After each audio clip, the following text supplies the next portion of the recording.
everybody. Coming back from the break. It's called the Business Network Show. My name is Rex Perry. If you just turned on your radio, we talk business, politics, and economics. We're very excited. Politics is a very important part of business because decisions that are made on the city, state, national level really affect us in business and economics. And our next guests we're going to start with Elise. Give us your last name and introduce yourself. My name is Elise Johnson. I'm a senior at Arizona State University, and I'm an economics major. Where are you from? Where'd you go to high school? I was actually homeschooled, and I'm from Grand Rapids, Michigan. Michigan. All right, fantastic. And then we have Jake. Introduce yourself, please. All right. My name's Jake Dueck. I am a junior at Arizona State University studying history and political science. He's the old guy. Yeah. And I went to high school at Dobson High School in Mesa, Arizona. Mustangs. Yes, sir. I know it well. I was from Prescott. Nice. So we played you guys in football a long time ago. But anyway, awesome. I love Dobson. And then we have Emma. All right, my name is Emma Lydick. I am a senior at Arizona State, and I'm an international relations major. She's a senior. Wait a minute. That's good. What was your major? International relations. Excellent. And I am from Austin, Texas. Fantastic. Now, we're going to talk a little bit about your club. First of all, let's start with introduce your club a little bit. What do you guys do? Right, so our club is the Politics and Leadership Club at ASU. It's a nonpartisan club, so we have everybody from Republicans to Democrats, communists to independents. So socialists, libertarians. everything. Good. Everything. And so we just get together to dialogue once a week, and we talk about current events. Fantastic. How long have you been with the club? Tell us a little bit about your background with the club. Sure. I've been with the club for a very long time. I first started going to regular meetings as a freshman. I went the whole first year. I ran for an officer position at the end of my freshman year, secured a position as the vice president of finance. I stayed on the officer team for my whole sophomore year. I successfully ran for president in May, and I've been running the club ever since. Fantastic. And Emma, describe the meetings you have. Do you have a big round table? Kind of give us a verbal picture of how they look. Yeah, absolutely. So we started out with a big round table idea because we're really trying to facilitate that civil discussion. Yes. And King Arthur. Exactly. The round table. Absolutely. And we've really loved that style. We have some catering and food, a very comfortable environment to fun. discuss these dialogues. However, our membership has increased so significantly in the past couple of semesters. We were up to 90 kids this first meeting of the semester that we actually had to change rooms. So we're in a little bit of a more lecture style room, but you can still swing around, see everybody, and there's just more room for more involvement and more points of view, which we love. And you're studying economics, so you understand business, politics, and economics. And sometimes the regulations, I'm a general contractor. I'm also a swimming pool builder, and I do a lot of other different things. But the point is, for years back, I won't go back too far, way before you guys were born, in the 80s and 90s, we had a lot of children drowning in swimming pools here. And as a general contractor, I built swimming pools. And now, in order to get your swimming pool built, there was a regulation so that all your doors and windows that have access that any child can possibly climb out or get through have to have an alarm on it. The gates have to be automatically swing closing. They have to be able to swing out towards the street because usually kids can push on something and get through. When you have to pull on it, it's more difficult for a kid to get through. Guess what? We've saved lives. So people get upset about regulation, but sometimes there's a reason for it. Do you agree with that with economics? Do you see that? Do you see that point? I do agree with it because everybody has incentives, and obviously we try to find the most average consumer and stuff, but not everybody's going to act rationally, so exactly. I do agree with that. So you have to have some sort of rules. Now, with your background and working in politics, do you see the connection? Give us some of the examples of connection of business and politics when you've gone through your studies. Sure. I mean, from a broad perspective, I believe in letting the economy do what it needs to do. Yes. It's good for business, but at the same time, not all businesses put the interests of the whole first. Yeah. Some businesses put their own interests too far first. And a lot of that, you can look at the reform era for that. Yeah. You know, trust busting, the meatpacking industry. Yes. That's an example of where business maybe went too far. Yeah. And maybe society is suffering as a whole. So there's definitely a balance that we need to strike between protecting business interests and protecting the interests of society as a whole. Yeah, capitalism without any boundaries could be dangerous. Yes. I mean, the meat packing, it was filthy. Yes. And people are eating this meat and dying. Aren't we glad we have a little bit of a regulation to keep track of that sort of thing? So that's to our benefit. So you have to have some sort of boundaries for capitalism and also for taxes. You have to have some sort of revenue to build your bridges, build your schools. And a lot of times business people, capitalists, don't see the taxes as an investment. But in reality, those bridges help us so that the Amazon truck can deliver your package. And so it becomes part of that infrastructure. Any thoughts on the regulation? Any thoughts on that? Absolutely. As an international relations major, what I've been looking at a lot about is AI regulations as they're evolving right now. I'm specifically examining the U.S.-China like AI standardization and regulations kind of race. And so watching how the regulations have the potential to impact American innovation, but also if going entirely unregulated, we fear the risks of AI that are unprecedented. And here's the point also, we have to see down. Politics should be seeing down the road, right? Getting together, discussing and say, hey, we got a bullet coming at us, and it's called AI and automation. Think about all the robotics that's coming too. So all of these people that have been putting parts together in cars or whatever it is, and by the way, cars are very automated now. If you go to any of the factories, they've got these robots going everywhere. And it's starting to happen with Amazon. They just announced that, and it's up and running in Texas, your home state. And so here we are having all these people that are going to be affected, but they don't know it.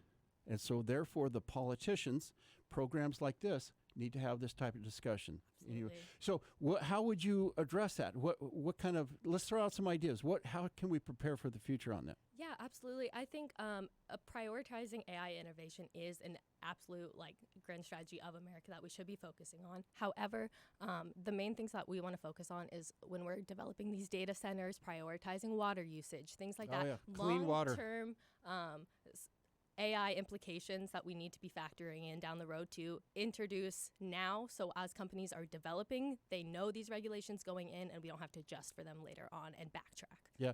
And how about education of these employees that are no longer, part of the challenge, you guys are in school right now. Part of the problem is you start out as a freshman and by the time you graduate, the economy has changed. The whole industry that you were focused on has changed. Any ideas on the education part of that?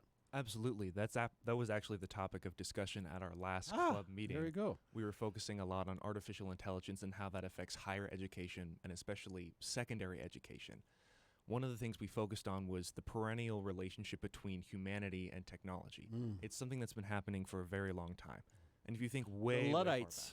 Yes. Sorry, anybody, just real quickly, the Luddites back in the 1800s when they started the Industrial Revolution, we're going, no, we don't want this because it's going to take all of our jobs. And they fought against it. Absolutely. I was going to go back even further to ancient Greece. I mean, Plato was talking about how writing was going to make us horrible and we wouldn't be able to remember anything. There you go. He had a vision for the future, didn't he? Yes, he did. Yes, he did. But the issue is that technology always claims a part of human life, sometimes to our benefit, sometimes not.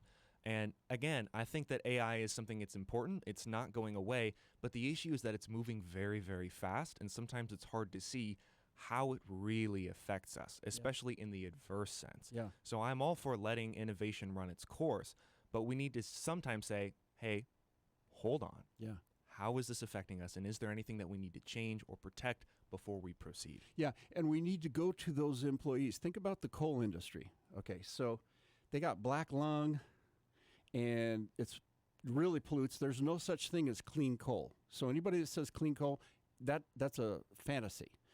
And guess what? Natural gas is cheaper, and that has taken over the industry. So coal is actually, not only is it bad, it doesn't make financial sense, economics-wise. Correct. And so, people are fighting to keep the coal industry going, when in reality, you got to go to the employees and the companies and say, guys, we got to shift out of this. How can we, what kind of technology, what kind of education, what can we do to help you understand where we're going? Now, part of the problem is, and I was just saying in education, I have a lot of friends that decades ago were really into software design.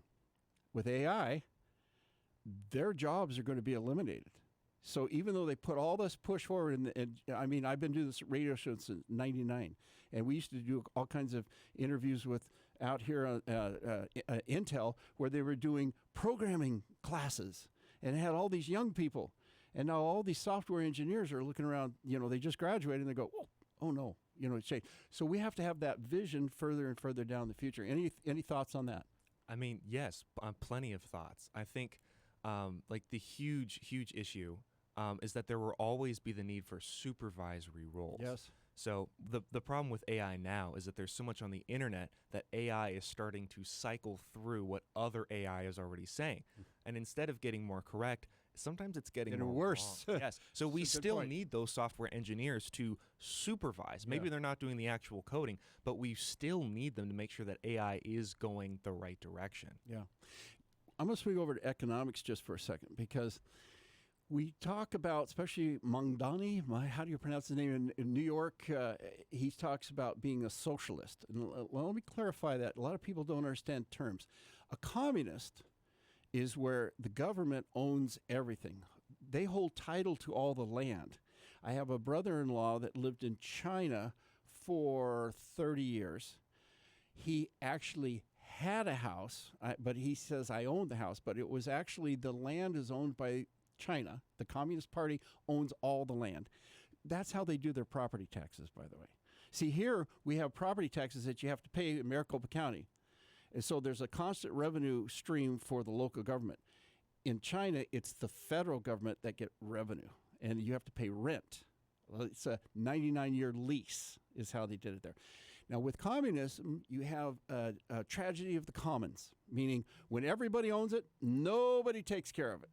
And that's part of the problem. That's what happens when you have a very communist society versus socialism, which is kind of if you think about the public schools, that's a little bit of socialism, because everybody's pitching in so these kids can go to school for free.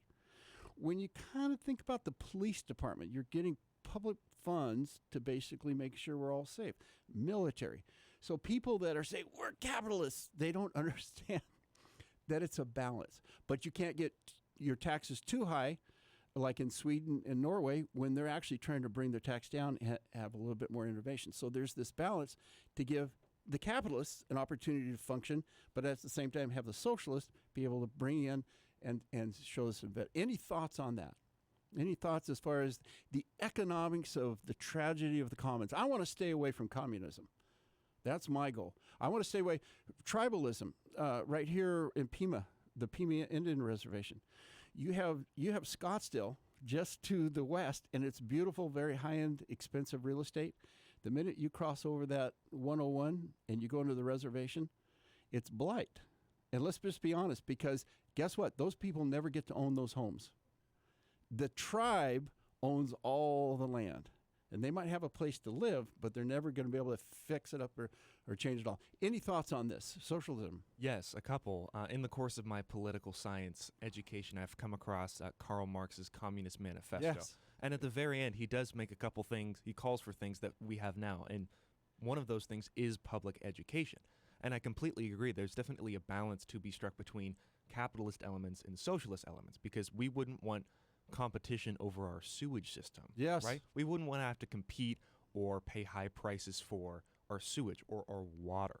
So it's important to have certain things that, hey, this isn't going to be open to competition because we need to keep this consistent. It's for everybody. Because this is important. Yeah. And that also brings up the issue of healthcare. Is that something that we want to keep in the capitalist sphere? Or is that something that we want to say, hey, people need this stuff. We need to make this the same across the board. If you guys are willing, we're running out of time here, but I want to keep this conversation going.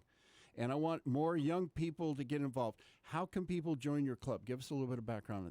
How do they reach out? How do they find you? It's very, very easy to join our club. We have no membership requirements. We have no dues. You don't even have to come to every meeting or say anything when you come to a meeting. If you want to come, it's open to the public. We meet on campus every Monday at 4:30. We have free food. It's in the building just north of Hayden Library. If you want to come, please join us. We'd love to hear what you have to say. Okay, and again, they just go to ASU, look up, what's the name of the club again? Politics and Leadership Club. Politics and Leadership Club. And by the way, you don't have to be an ASU student? No, open to the public. You Anyone guys can are come. awesome. Guys, we got to wrap up the shows in the hour. Thank you so much. We're going to do this again. My name is Rex Perry. If you missed anything, go to our website, 123bz.com. Go out, have a great evening. We'll see you next week.